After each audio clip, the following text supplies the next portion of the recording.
Hi friends, இன்றைக்கி வந்து பார்த்திங்கன்னா ஜூன் 4. இன்றைக்கி வந்து எங்களுக்கு ரொம்ப முக்கியமான நாளுங்க. அப்படி என்ன முக்கியமான நாளுன்னு பார்த்தீங்கன்னா, இன்றைக்கி எங்களுக்கு வெட்டிங் டேங்க. 13 வருஷம் முடிஞ்சு 14வது வருஷம் ஸ்டார்ட் ஆகுதுங்க. எப்படி தான் 13 வருஷம் போணுச்சுன்னே தெரியல. நேற்று தான் கல்யாணம் ஆன மாதிரி ஒரு ஃபீலுங்க. அதுக்குள்ளே 13 வருஷம் கடன் ஓடிடுச்சு. எங்களுடைய வாழ்க்கையில் அப்படியே கொஞ்சம் திரும்பி பார்த்தோம் அப்படின்னா நிறைய வழிகள்லாம் இருக்கும். என்னால் அவருக்கோ அவரால் எனக்கோ எந்த ஒரு பாதிப்பும் இருந்ததில்லை. மற்றவங்களால ஏற்படுற சின்ன சின்ன பாதிப்பு தாங்க அது.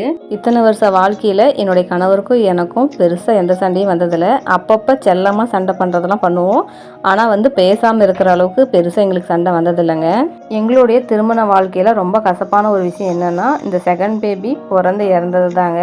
அது மட்டும்தான் எங்கள் வாழ்க்கையிலே வந்து திரும்பி பார்க்கும்போது ரொம்ப வலியை கொடுக்குற ஒரு விஷயம். மற்றபடி குறை சொல்கிற அளவுக்கு என் வாழ்க்கை வந்து இல்லைங்க. ரொம்பவே சந்தோஷமாக தான் இருக்கும். கடவுளுக்கு ரொம்ப நன்றி. முடிஞ்சால் எங்களுக்கு ஒரு விஷ் பண்ணுங்கள்.